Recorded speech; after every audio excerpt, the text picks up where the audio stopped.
Hey everyone, real quick, I want to talk about the fourth handgun I ever bought. I bought this Ruger SR1911 new back in 2013.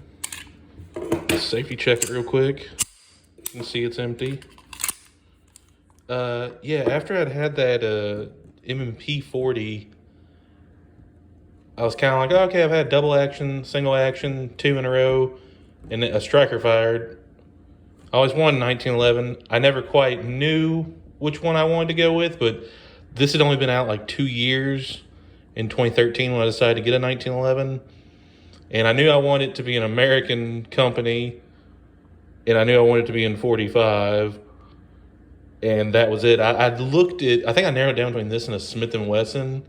I had looked at some Rock Island Armories, but the price point for this, yeah, it's a little bit more than the Rock Island Armory.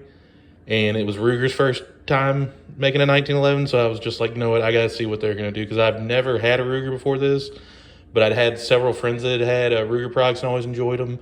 Even now I have a buddy that's really on a big kick right now currently with some Ruger revolvers, and I have another buddy that's really pleased with a Ruger rifle he bought recently. But this is a Series 70 internal. For anyone that doesn't know, you can go read into that more. I'm not going to kind of break it down, but I didn't figure that out till after I'd bought it. I just knew I really liked the fit and finish. I didn't necessarily want stainless, just this is all they made at the time was stainless. So I went and got it, and I really like the grips on it. It's not like, it doesn't have the best like checking wrap here in the grip or anything like that. I like these kind of wood walnutty looking grips.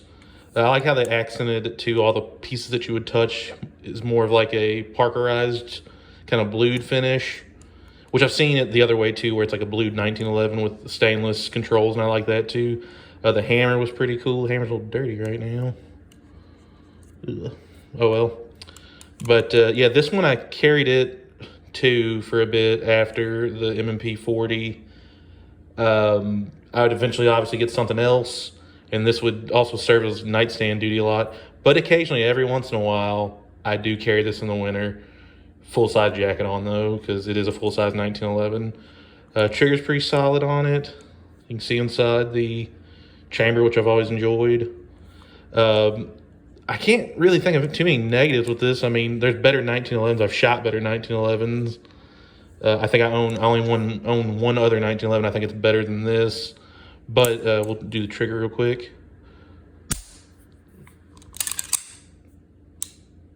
Just a nice crisp Series 70 trigger. And I like the Series 80s too, for what it's worth. Like, I'm not really too much of a snob about that. I know there's a lot of purists out there. This one is in 45, so this is my first 45 as well. I'm trying to think of any negatives I've had. The only negative I can think is after I got it, and I don't think it was this magazine, because I know I put a mark in it somewhere. One of the magazines had a weird spring where it wasn't pushing the follower up all the way to the top of the mag.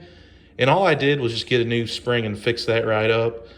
And I know after a few years of having this, I was shooting, it might have had this like right 3 or 4 years when this happened.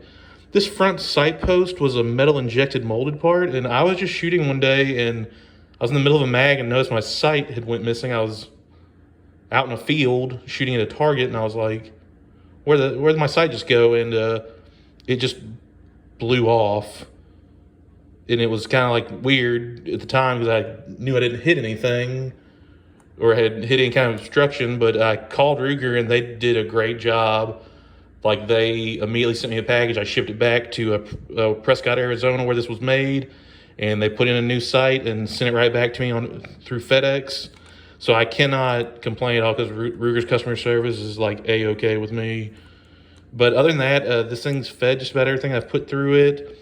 Like I said, I carried it. At one point, I had like some lower recoiling 45s that recoiled like a 9mm. Those are pretty cool rounds. As far as a good carry 1911 full size, if you're going that route, I really enjoyed this, because I think I gave $700 for this back in 2013. I'm also sitting here trying to think too what else I've done with it besides carry it and use it as a nightstand. I just think this is a good entry level 1911 for a first time buyer. Don't get me wrong, there's plenty of great 1911s. I'm not saying this is like the only entry one you should even consider, but if this was to be your first 1911, I don't think you'd be making a bad choice. So yeah, that's all I really wanted to say about this one. Check out the sites real quick for wrap it up. Just 3-dot Novak style. Yeah, say Ruger SR1911. It's okay in my book. If you ever get the chance to shoot one or you're looking at buying one, I would just say go for it. All right, well, thanks everyone. Be safe.